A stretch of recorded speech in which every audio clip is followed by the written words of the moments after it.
Hello, dear students. Dr. Bapuji Salunkhe, Institute of Engineering and Technology, Kolhapur, welcomes you all to e-learning platform. This is Science and Humanities Department. Myself, Mr. Sudarshan Dinkar Mahadik, and the course which we are learning is Applied Science Physics. The unit which we are learning is Photoelectricity, X-rays and laser. The learning outcome for our today's lecture is Explain Einstein's photoelectric equation. So what is Einstein's photoelectric equation? What did Einstein actually do? Are the things to discuss today. आपण आज पाहणार आहोत की आइन्स्टाईन्स photoelectric equation म्हणजे काय आणि आइन्स्टाईनने नेमकं काय केलं. Okay dear students, Einstein's photoelectric equation. सर्वात महत्त्वाची गोष्ट मला तुम्हाला या ठिकाणी सांगायचं की आइन्स्टाईन्स फोटोइलेक्ट्रिक इक्वेशन याचा अर्थ की ज्या फोटॉनचा किंवा ज्या क्वांटम थेअरीचा बेस किंवा जी क्वांटम थेअरी मॅक्स प्लँकनं प्रपोज केलेली होती त्यातल्याच बेसिक पॉस्च्युलेट्सचा किंवा त्यातल्या बेसिक्सचा वापर करून आइन्स्टाईननं फोटो इलेक्ट्रिक इफेक्ट फेनॉमेनॉमधील ज्या घटनांचं एक्सप्लेनेशन देता येत नव्हतं ते एक्सप्लेनेशन आइन्स्टाईननं दिलं. एकदम समाधानकारक असं स्पष्टीकरण दिलं आणि त्यालाच आपण आइन्स्टाईन्स फोटो इलेक्ट्रिक इक्वेशन असं म्हणतोय. म्हणजे आइन्स्टाईननं नेमकं काय सांगितलं त्याच्यामध्ये ते एक्सप्लेनेशन देताना की ज्याद्वारे फोटो इलेक्ट्रिक इफेक्ट व्यवस्थित एक्सप्लेन करता येऊ लागला ते आपण पाहणार आहोत. परत एकदा आपण अगदी बेसिकपासून सुरुवात करूया. According to quantum theory radiation is considered as shower of photons. म्हणजे एक प्रकारे तुम्ही असं समजा की एक प्रकारचा पाऊस आहे. एखादं रेडिएशन म्हणजे फोटॉन्सचा एक पाऊसच आहे असं तुम्ही समजून घ्या. असं एक रफली तुम्ही आयडिया समजून घ्या की रेडिएशन ही फोटॉन्सनी बनलेली असतात. आता आपण या ठिकाणी पाहतोय पहा की ज्यावेळी when radiation falls on the metal these photon collide with the metal atoms हे आपल्याला माहिती आहे. आणि मग आपण हे पण पाहिलेलं आहे की प्रत्येक फोटॉन जो आहे त्याची एनर्जी किती असते, E is equal to H, where E is energy of a photon, H is a Planck's constant and nu is the frequency of the radiation. म्हणजे हे जे इन्सिडेंट रेडिएशन आहे त्याची फ्रिक्वेन्सी किती आहे, न्यू इतकी आहे. या ठिकाणी दिलेलं आहे पहा न्यू इतकी त्याची फ्रिक्वेन्सी आहे. ही न्यू आपल्याला माहिती आहे. न्यू ही कधीही म्हणजे फ्रिक्वेन्सी ऑफ इन्सिडेंट रेडिएशन ही कधीही थ्रेशोल्ड फ्रिक्वेन्सी फॉर मेटलपेक्षा जास्त असते. The value of new is always greater than the value of threshold frequency for the metal. Okay, ते आपण फोटो इलेक्ट्रिक इफेक्टच्या एक्सपेरिमेंटमध्ये किंवा कॅरेक्टरिस्टिक्स ऑफ फोटो इलेक्ट्रिक इफेक्टमध्ये आपण या गोष्टी पाहिलेल्या आहेत. तर फोटो इलेक्ट्रिक इफेक्टमध्ये काय होत आहे की हे रेडिएशन जे आहे पर्टिक्युलर फ्रिक्वेन्सीचं ते मेटलवर आदळल्यानंतर त्याच्यातून फोटो इलेक्ट्रॉन्स आहेत ते इमिट होतात. ओके, हे आपण पाहिलेलं आहे. आता नेमकी काय प्रोसेस त्या ठिकाणी घडते हे आपण पाहूया. During the collision energy of a photon H nu is absorbed by metal atom. आपण सांगितलं की ते रेडिएशन आहे ते तिथे इन्सिडेंट झालं. म्हणजे मोर ॲक्युरेटली काय झालं, radiation is incident means more accurately the photons are incident on the metal surface and these photons collide with the atoms. So during that collision the energy of a photon H nu is absorbed by the metal atom. ज्यावेळी ही collision किंवा ही धडक होते त्यावेळी energy of the photon ती किती आहे, H nu इतकी आहे. ती ॲटम जे आहे तो ॲब्सॉर्ब करून घेतो. आता एक लक्षात घ्या, या ठिकाणी आपण एका सिंगल ॲटमविषयी चर्चा करायला लागलेलो आहोत. या ठिकाणी हे जे मी आपणास सांगतो हे सिंगल ॲटमविषयी सांगतोय. हीच process number of atoms innumerable atoms जे आहेत त्यांच्या बाबतीत घडायला लागलेली आहे. ओके, पण आपण एका मेटल ॲटमची केस या ठिकाणी कन्सिडर करतोय, ते सर्व ॲटम्सना लागू आहे. So the energy of a photon H nu is absorbed by the metal atom. See here we are consider a single atom, but same case is happening with the rest of the atoms, innumerable countless atoms in the metal. So energy of a photon H nu absorbed by an atom is utilized in two ways. पहा की ती जी energy H nu इतकी absorb करण्यात आलेली आहे ती दोन प्रकारे त्या ॲटमद्वारे युटिलाइज केली जाते. दोन मार्गांनी युटिलाइज केली जाते. दोन प्रकारे म्हणण्यापेक्षा दोन मार्गांनी, म्हणजे त्याचा कोणता हिस्सा फर्स्ट वेने जातो आणि कोणता हिस्सा सेकंड वेने जातो ते आपण बघणार आहोत. Some part of H nu is used to detach the electron from a metal, that is photo electric work function.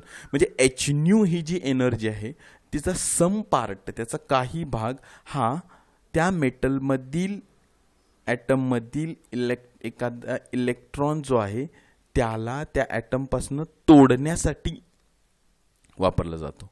म्हणजे फोटो इलेक्ट्रिक वर्क फंक्शन.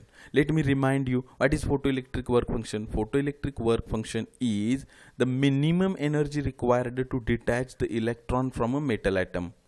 म्हणजे एच न्यू हा जो फोटॉन आहे किंवा ही जी एनर्जी त्या ॲटमनं ॲब्सॉर्ब केली त्यातला काही भाग तो ॲटम इलेक्ट्रॉन जो आहे त्याला डिटॅच करण्यासाठी वापरला जातो.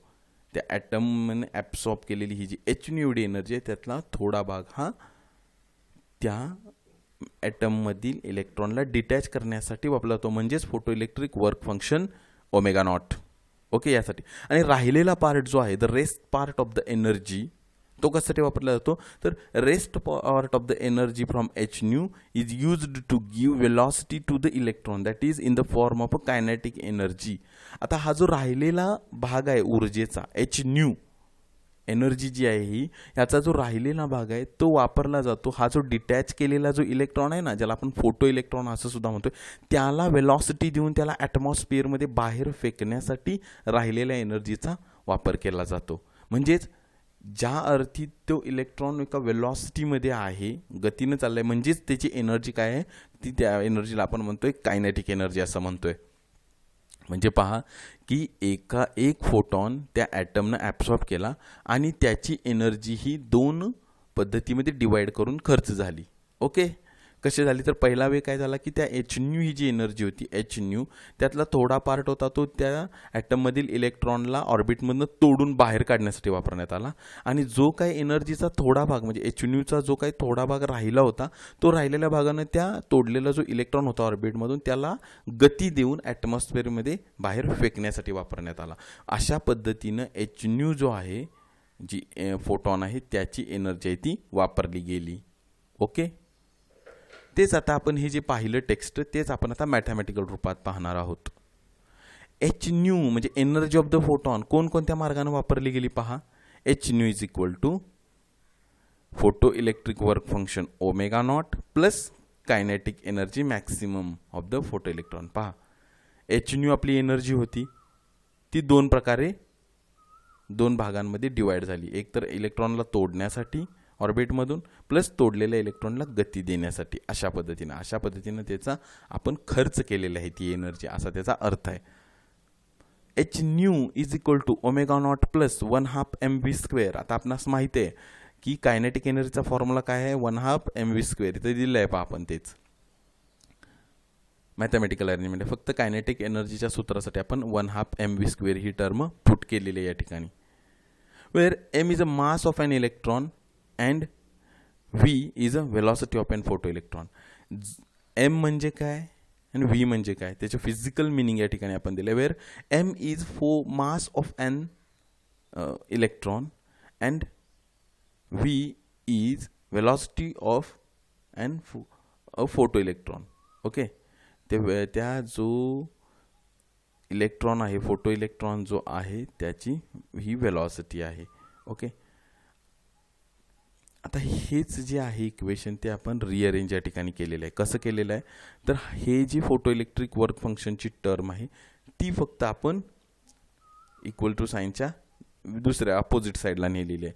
So we have just rearranged the equation here and it has come out 1/2 mv² is equal to h nu minus omega not. Okay, अशा पद्धतीने हे आपण इक्वेशन रिअरेंज केलेलं आहे. परत एकदा पहा आपल्याला पुढे हेही माहिती आहे की ओमेगा नॉट जे आहे फोटो इलेक्ट्रिक वर्क फंक्शन त्याचं सूत्र काय आहे त्याचा फॉर्म्युला काय आहे h nu nought. Where nu nought is a threshold frequency for the radiation. पहा nu nought is a threshold frequency for the metal. म्हणजे आपणास हे माहिती आहे की न्यू नॉट ही threshold frequency for that metal आहे. आपण जो कुठला मेटल कन्सिडर करतो त्यासाठी थ्रेशोल्ड फ्रिक्वेन्सी किती असेल ती आहे. And 1/2 mv² is equal to h nu minus h nu naught is our another arrangement, just mathematical arrangement. We have just put the value of this photoelectric work function here. 1/2 mv² is equal to h आपण common घेतलेलं आहे bracket मध्ये new minus nu not. mv² divided by 2 is equal to h in bracket nu minus nu nought bracket complete.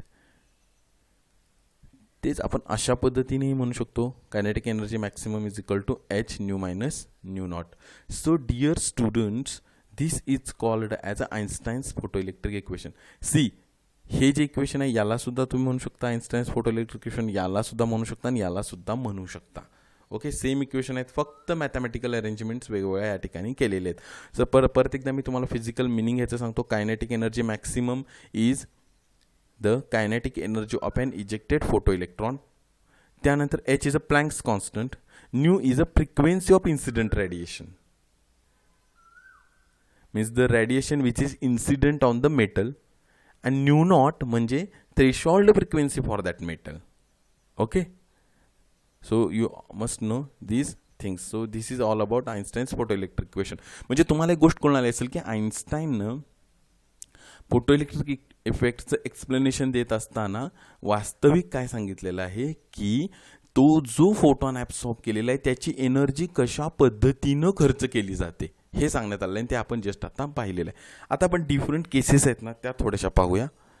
पहा, kinetic energy maximum is equal to h nu minus nu naught हा आपला standard formula किंवा Einstein's photo electric equation आहे. Okay, case 1 consider करा. पहिली case, if in radiation incident means the frequency of the radiation incident is less than threshold frequency. म्हणजे आपण मेटलवर जे radiation incident केलेलं आहे त्याची फ्रिक्वेन्सी आहे न्यू आणि त्या मेटलसाठीची थ्रेशोल्ड फ्रिक्वेन्सी आहे न्यू नॉट.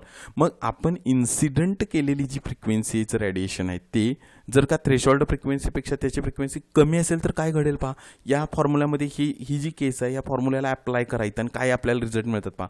न्यूची व्हॅल्यू न्यू नॉटपेक्षा कमी आहे, म्हणजे ही व्हॅल्यू कमी आहे. या न्यू नॉटच्या तुलनेत न्यूची व्हॅल्यू आहे ती काय कमी आहे. म्हणजेच कायनेटिक एनर्जीचा आन्सर कसं येणार आहे, निगेटिव्ह येणार आहे.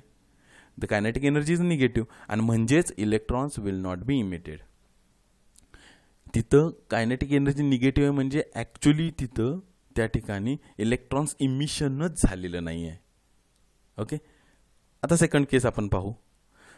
समजा आपण when the frequency of the incident radiation is equal to threshold frequency for the metal.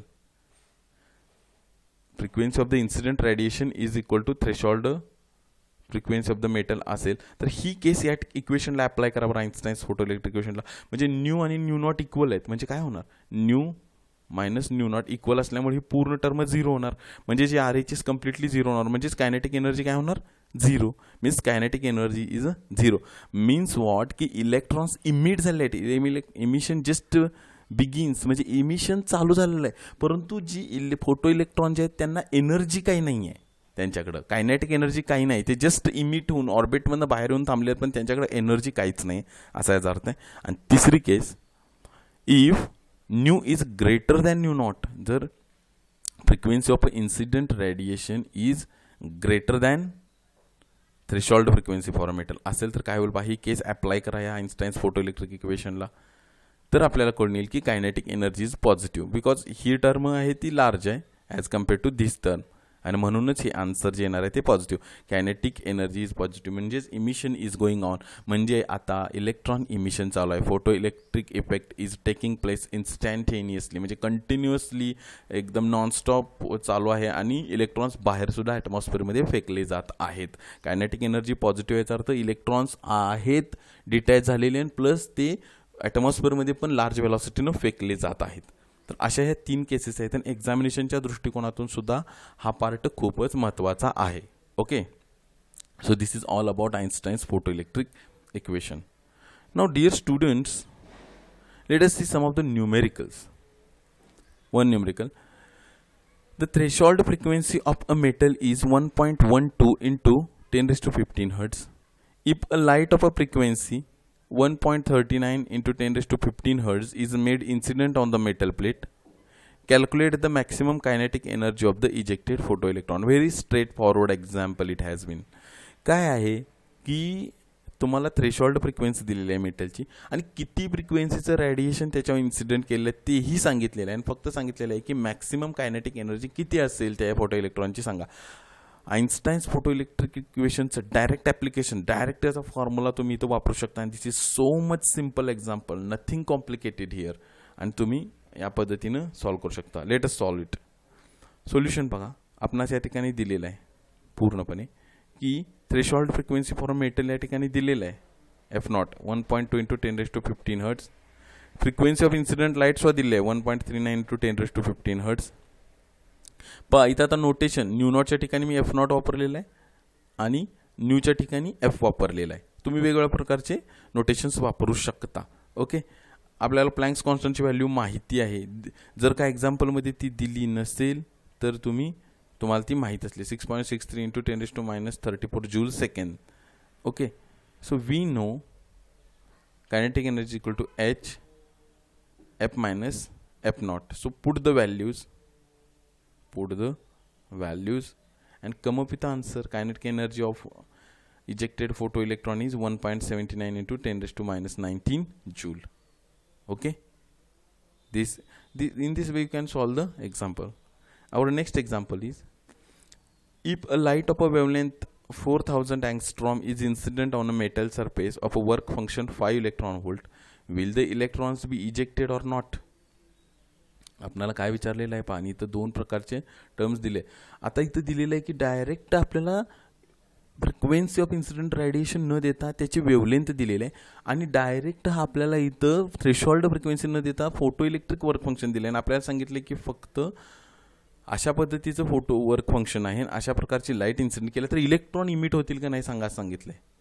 आता ह्याच्या मग तुम्हाला लॉजिक समजून आलं पाहिजे की एक्झाम्पल कसं सॉल्व्ह करायचं. आपण सॉल्व्ह करूया एक्झाम्पल. पहा, आता लाईटची वेवलेंथ दिली आहे, इन्सिडेंट लाईटची 4000 अँगस्ट्रॉम इथे दिलेली आहे. फोटो इलेक्ट्रिक वर्क फंक्शन दिलेलं आहे 5 इलेक्ट्रॉन व्होल्ट. आता आपणाला काय माहीत आहे की जर का इलेक्ट्रॉन इमिट व्हायचे असतील तर frequency of the incident radiation must be greater than threshold frequency. म्हणजेच आपल्याला कंपॅरिझन करावं लागणार आहे थ्रेशोल्ड फ्रिक्वेन्सीचं आणि फ्रिक्वेन्सी ऑफ इन्सिडेंट रेडिएशनचं. मग त्या दोन व्हॅल्यू फाइंड आउट करणे आपली सगळ्यात आधी प्रायोरिटी असली पाहिजे आणि म्हणूनच आपण फ्रिक्वेन्सी ऑफ इन्सिडेंट रेडिएशन शोधूया. फ्रिक्वेन्सी ऑफ इन्सिडेंट रेडिएशन आपल्याला दिलेली नाही, परंतु आपल्याला वेवलेंथ दिलेली आहे या ठिकाणी. मग आपल्याला फॉर्म्युला माहिती आहे की frequency is equal to speed of light upon wavelength. Speed of light किती आहे 3 इंटू 10⁸ आपल्याला माहीत पाहिजे आणि वेवलेंथ दिलेले 4000 अँगस्ट्रॉम म्हणजेच 4000 इंटू 10⁻10 मीटर. आणि त्याच्यावरून आपण बघा एक अँगस्ट्रॉमचं कन्व्हर्जन मीटरमध्ये कसं आहे ते या ठिकाणी दिलं आहे आणि फ्रिक्वेन्सी ऑफ इन्सिडेंट रेडिएशन आपल्याला कळाली 7.5 इंटू 10⁻14 हर्ट्स. या ठिकाणी याला आपण इक्वेशन नंबर 1 म्हणालो. त्यानंतर पहा, आपण थ्रेशोल्ड फ्रिक्वेन्सी किंवा ज्याला क्रिटिकल फ्रिक्वेन्सी आपण म्हणतो ती आपण या ठिकाणी फाइंड आउट केली F0. तिचा पण फॉर्म्युला आपल्याला माहिती आहे की photo electric work function divided by Planck's constant. हे पण आपल्याला फॉर्म्युला ऑलरेडी आपण या गोष्टी पाहिलेल्या आहेत आता सगळ्या आणि त्याच्यावरून आपण photo electric work function divided by Planck's constant केलं आणि आपल्याला थ्रेशोल्ड फ्रिक्वेन्सी या ठिकाणी मिळालेली आहे. Threshold frequency is 1.21 into 10⁻15 hertz. म्हणजे इन्सिडेंट रेडिएशनची फ्रिक्वेन्सी आपल्याकडे इथे आहे आणि इथं आपल्याकडं थ्रेशोल्ड फ्रिक्वेन्सीची सुद्धा व्हॅल्यू आहे. आता ह्याचं जर तुम्ही कंपॅरिझन कराल तर तुम्हाला कळून येईल की थ्रेशोल्ड फ्रिक्वेन्सीची व्हॅल्यू जास्त आहे इथं. पहा, so the value of threshold frequency is greater than the frequency of incident light. Compare करा ह्या दोन्ही व्हॅल्यू F आणि F0. तर ही व्हॅल्यू ही मोठी आहे. The larger value is of frequency of incident frequency of threshold फ्रिक्वेन्सीची जी व्हॅल्यू आहे ती जास्त आहे आणि म्हणून the photo electric emission will not take place. आपला जो मूळ प्रश्न होता की will electrons be ejected or not, so our straightforward answer is electrons will not be ejected because the frequency of incident radiation is much less than the threshold frequency for that metal. Okay, so in this way you can solve the examples. Thank you dear students.